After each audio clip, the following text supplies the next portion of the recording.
کہ ایک بادشاہ تھا، وہ سمندری سفر میں روانہ ہوا تو ایک غلام اس کے ساتھ بیٹھا، تو جب وہ کشتی ڈولتی تھی، ہچکولے کھاتی تھی تو وہ چیخے مارتا تھا، تو کشتی والوں کا سکون برباد ہو گیا۔ ایک دانا شخص تھا، اس نے کہا بادشاہ اگر آپ اجازت دیں تو میں اس کو چپ کرواؤں؟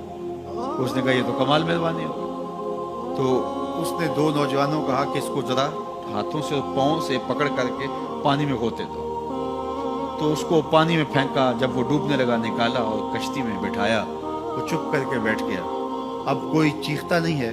تو بادشاہ نے کہا کہ اے دانا شخص، مجھے سمجھ نہیں آئی کہ یہ شخص کو آپ نے کیسے چپ کروا دیا؟ کہا بادشاہ دریا میں غرق ہونے کی تکلیف کو نہیں جانتا تھا، اس لیے کشتی کی سلامتی کی قدر نہیں تھی اس کو، اب اس نے وہ غرق ہونے کی تکلیف دیکھ لی، اب کشتی کی سلامتی کی اس کو قدر ہو گئی ہے۔ تو اللہ نے جو ہمیں عطا کیا ہے، آپ دیکھیں کہ اس سے نیچے کتنے لوگ بستے ہیں۔ جب آپ نیچے فرشت دیکھیں گے جو بیچارے نانے شبینہ کو ترستے ہیں، اگر مجھے تھوڑی سی تکلیف ہے اور میں جو ہے وہ اس تکلیف میں ناشکری کرنے بیٹھ جاتا ہوں، تو میاں وہ لوگ بھی ہیں جو بیچارے اپنی مرضی سے اپنا ہاتھ بھی نہیں اٹھا سکتے، جن کی عیدیں بھی جو ہیں وہ ہاسپٹل کے اندر گزرتی، وہ کئی سالوں کے اندر وہاں اذیت میں مبتلا ہے۔ جب آپ دیکھیں گے تو کہیں گے مالک میں جس حال میں ہوں اس پہ تیرا شکر ہے۔ شیخ سعدی فرماتے ہیں میں دمشق کی جامع مسجد میں نماز جمعہ کے بعد نکل رہا تھا تو میرے کسی نے جوتے اٹھا لیے، تو یہ شروع سے ہوتا آیا ہے۔ تو کہتے ہیں کہ میں ننگے پاؤں جا رہا تھا اور میری حالت یہ تھی کہ میں جوتا خریدنے کی استطاعت بھی نہیں رکھتا تھا، تو میں دل میں شکوہ گناہ تھا کہ اتنا بڑا لوگ تجھے امام سمجھتے ہیں اور تیری یہ مالی پوزیشن کہ جوتے بھی نہیں خرید سکتا۔ تو آگے میں نے دیکھا ایک شخص تھا جس کے پاؤں ہی نہیں تھے اور وہ رینگتا ہوا آ رہا تھا، میں فوراً سجدہ ریز ہو گیا، مالک شکر ہے تو نے پاؤں تو عطا کیے، جوتے آج نہیں تو کل نصیب ہو جائیں گے۔ تو جو میسر ہے اس کی قدر سیکھو، جو میسر نہیں ہے اس کی جلن میں اپنے آپ کو جلانے کی کوشش نہ کرو، تو زندگی سوکھی ہو جائے گی۔ یہ ضابطہ میرے حضور نے دیا، انظروا الی من هو اسفل منکم، اپنے نیچے دیکھنے کی عادت ڈالو، تم سکھی ہو جاؤ گے، تم پریشان نہیں ہوگے۔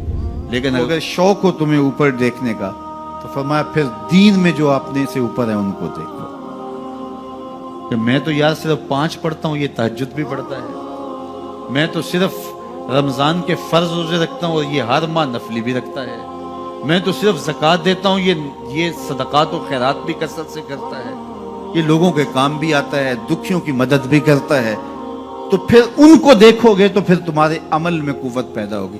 اوپر دیکھنے کا شوق آ جائے تو دین میں جو اوپر ہیں ان کو دیکھو، ورنہ نیچے دیکھو، نیچے دیکھو گے زندگی سوکھی رہے گی۔ اپنی مٹی پہ ہی چلنے کا سلیقہ سیکھو، اپنی مٹی پہ ہی چلنے کا سلیقہ سیکھو، سنگ مرمر پہ چلو گے تو پھسل جاؤ گے۔ تو زندگی سوکھی کرنے کا طریقہ یہ ہے کہ اپنے نیچے دیکھو اور اللہ کا شکر ادا کرو۔ پھر سنو، میں تو کہتا ہوتا ہوں یہ ٹینشن فری حدیث ہے۔ سید علی المرتضیٰ فرماتے ہیں حضور نے فرمایا جو اللہ کے دیے گئے تھوڑے رزق پہ راضی ہو گیا، اللہ اس کے تھوڑے عملوں پہ راضی ہو جائے گا۔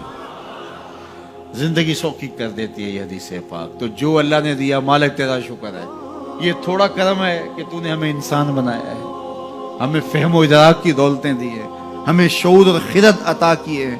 کتنی مخلوقات ہیں جو سارا دن شدت کی گرمی میں بوجھ اٹھاتی ہیں اور چارہ جا کے جو ہے وہ باہر سے لے رہی ہوتی ہیں، وہ بھی تو تیری مخلوقات ہیں۔ تو نے ہمیں انسان بنایا، انسانوں کے گھر میں پیدا کیا، اور میں اور آپ تو اس کا شکر ادا نہیں کر سکتے کہ ہمیں اللہ نے محمد عربی کا غلام بنایا ہے، حضور کا امتی بنایا ہے۔ میری خوش قسمتی میں تیرا امتی، یہ میرا مقدر ہے، یہ آپ کا مقدر ہے۔ جس کے لیے نبی آرزویں کرتے رہے، تمنائیں کرتے رہے، لوگ راہیں تکتے رہے، منتظر رہے، صدیوں انتظار کرتے رہے، لیکن ہم نے کوئی انتظار نہیں کیا۔ آنکھ کھولی، ہمارے والد صاحب مسجد سے مولوی صاحب کو بلا لائے، انہوں نے کان میں آ کے اذان دیتے ہوئے کہا مبارک ہو، تو حضور کا غلام بن کے آیا۔